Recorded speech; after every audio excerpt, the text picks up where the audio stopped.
ফিলিস্তিনের গাজায় উড়োজাহাজ থেকে বোমা ফেলে একটি মসজিদ গুঁড়িয়ে দিয়েছে ইসরায়েলি বাহিনী। এ হামলায় অন্তত 18 জন নিহত হয়েছেন।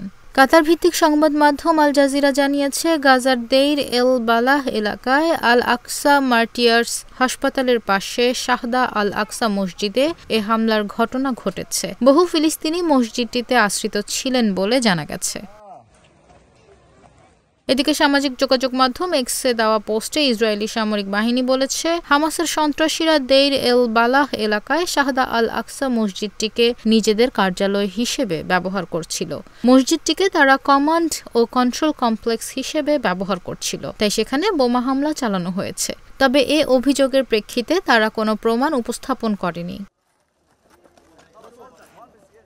আগামীকাল ৭ অক্টোবর গাজা যুদ্ধের ১ বছর পূর্তি হতে যাচ্ছে।